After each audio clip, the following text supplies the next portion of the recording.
Welcome back for another deep dive with us. Today we're going to be looking at something called doxography. Doxography. Yeah, The fun one. it's a fun one. It sounds kind of intimidating, but really it's just about how we can understand ancient philosophers, Right. especially when so many of their original writings are lost. Yeah. So it's like we have this huge jigsaw puzzle Yeah. of ideas, but we only have like a handful of pieces. Exactly. And that's what makes it so fascinating, right?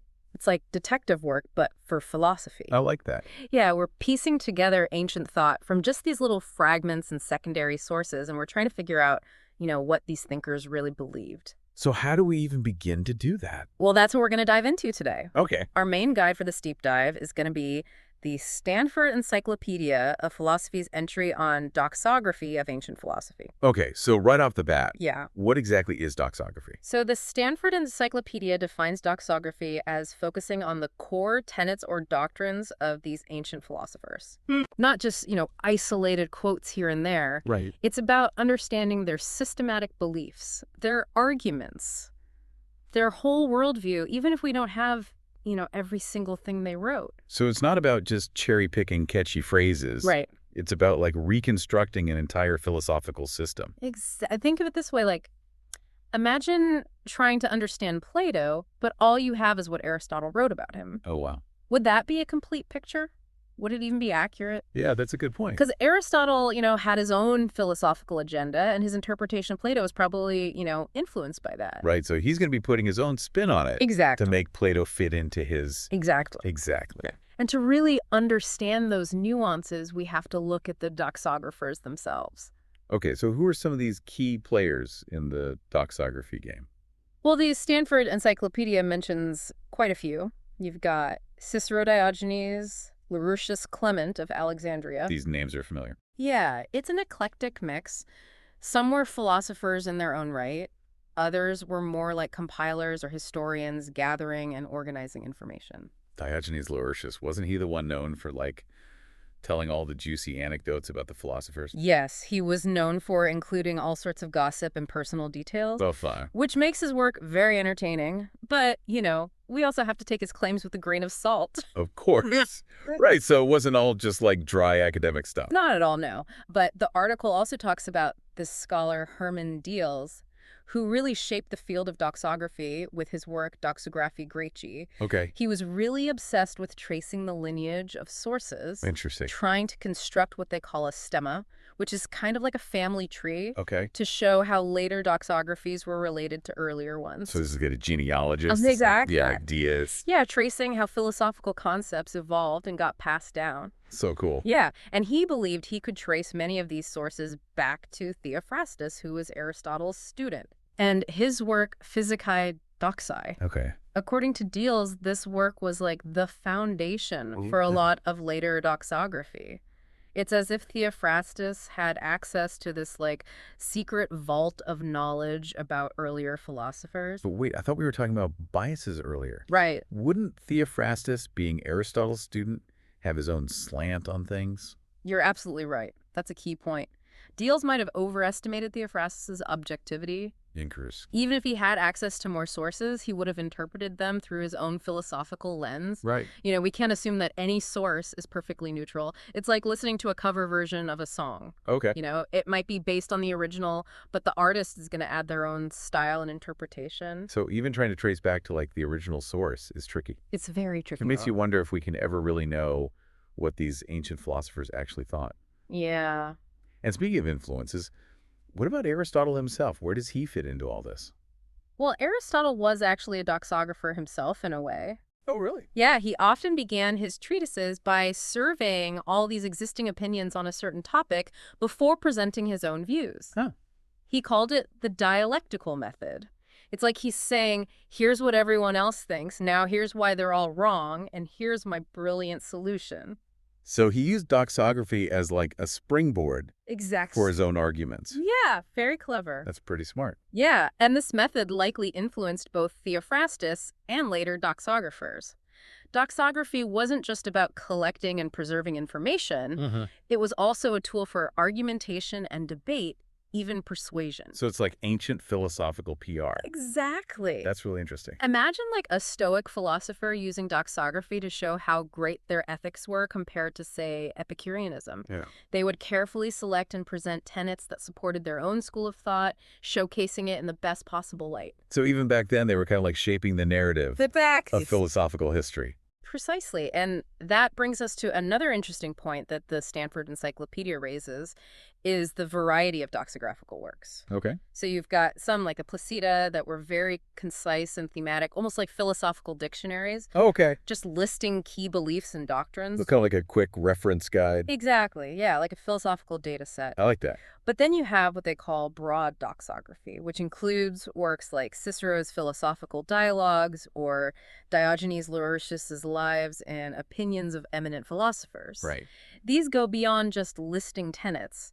They explore the context of those beliefs, Okay. the arguments for and against them, even like the personalities of the philosophers themselves. So it's more like getting the behind-the-scenes story. Not just what they believed, but why and how they came to those beliefs. Precisely. It's like the difference between looking up a word in the dictionary versus exploring its etymology and its nuances and its cultural significance. Oh, wow. You know, both are valuable, but they offer different levels of understanding. Yeah, I never thought about it that way. Yeah, and it makes you think about how even in something like the Placida, which is very concise, you still get these hints of those debates and those rivalries between different schools of thought. Right, they're still there. Yeah, exactly. Doxography isn't just about, memorizing facts and figures. It's about immersing yourself in that world of ancient philosophy with all of its complexities and contradictions. Right, and it's about understanding how those ideas, Right. even though they're ancient, they still resonate with us today. Yeah. They're part of this ongoing conversation about like the big questions, the human condition, the search for meaning. Precisely. And that's why doxography is still so relevant today. It helps us understand the roots of our own philosophical traditions, to see the world through the eyes of those who came before us, even if it's through this lens of interpretation and reconstruction. It's almost like we're having this conversation Yeah. with those ancient philosophers across centuries. Exactly. And that conversation can be incredibly enriching, even if it's mediated through these layers of interpretation. It reminds us that philosophy isn't static. Right. It's an ongoing dialogue, a search for understanding that continues to this very day. So for all its challenges, doxography offers us a way to connect with that rich tapestry of ancient philosophical thought. Exactly. And it really highlights the detective work involved in doxography. Yeah, it's like we're not just piecing together these philosophical puzzles, we're also trying to figure out the puzzle makers themselves. Right. But if we're always having to like question the reliability of our sources, how can we actually use doxography to understand ancient philosophy? That's where the real skill comes in. It's not just about collecting and organizing the information, it's about critically analyzing it. You have to consider the context of each source, its potential biases, its relationship to other sources. It's a constant process of comparing, evaluating, and interpreting. So it's not enough to just read what a doxographer wrote. We have to kind of read between the lines too. Exactly. You're trying to reconstruct this puzzle where some pieces are missing and others are damaged, and you're not even sure what the final picture is supposed to look like. It sounds incredibly challenging. It's like an academic obstacle course. It is. But I imagine it must be pretty rewarding when you start to see those connections emerge. Oh, absolutely. When you start to identify the underlying arguments, the assumptions, you begin to glimpse the outlines of a lost philosophical system. It's a real thrill. It's like those aha moments when you're working on a really tough puzzle and suddenly a whole section falls into place. Exactly. You mentioned earlier that the Stanford Encyclopedia talks about broad versus narrow doxography. Yes. Could you unpack that a little bit more for us? Of course. So narrow doxography is what deals really focused on those concise thematic presentations of philosophical tenets like we see in the Placida. Okay. It's about presenting the what of ancient philosophy, the core beliefs and doctrines, almost like a philosophical data set. So it's like a quick reference guide to the main ideas. Yeah. Exactly. But then you have what we call broad doxography, which includes works like Cicero's Philosophical Dialogues or Diogenes Laertius's Lives and Opinions of Eminent Philosophers. Okay. These go beyond just listing tenets. They actually explore the context of those beliefs, the arguments for and against them, even the personalities of the philosophers themselves. So it's more like getting the behind-the-scenes story, understanding not just what they believed, but why and how those ideas came about. Precisely. It's like the difference between looking up a word in a dictionary versus exploring its etymology, its nuances, its cultural significance. Wow. Both are valuable, but they offer very different levels of understanding. Yeah, I never thought about it that way. Yeah, and it makes you think about how even in something like the Placida, even though it's very concise, you still get those hints of the debates and the rivalries between different schools of thought. Right, they're still there lurking beneath the surface. Exactly. Doxography isn't just about, memorizing facts and figures. It's about immersing yourself in that world of ancient philosophy with all of its complexities and contradictions. And it's about understanding how those ideas, even though they're ancient, they still resonate with us today. Yeah. They're part of this ongoing conversation about the big questions, the human condition, the search for meaning.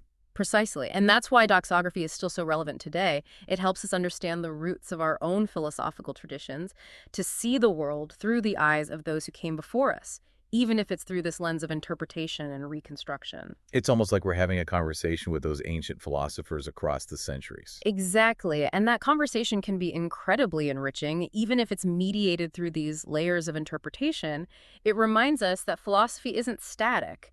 Right. It's an ongoing dialogue, a search for understanding that continues to this very day. So for all its challenges, doxography offers us a way to connect with that rich tapestry of ancient philosophical thought.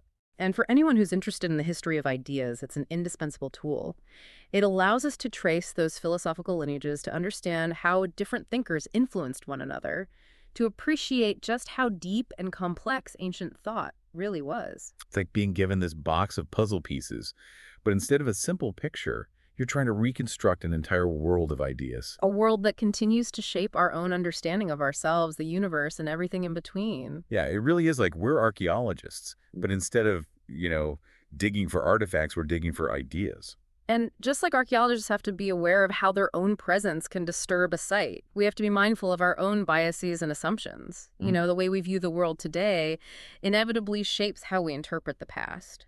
It makes you realize that there's no such thing as a perfectly objective viewpoint, even when we're studying something as seemingly distant as ancient philosophy. That's what makes it so intellectually stimulating, though we're constantly challenging our own assumptions, grappling with these different perspectives, and realizing that there's always more to learn and discover. It's like peeling back layers of an onion.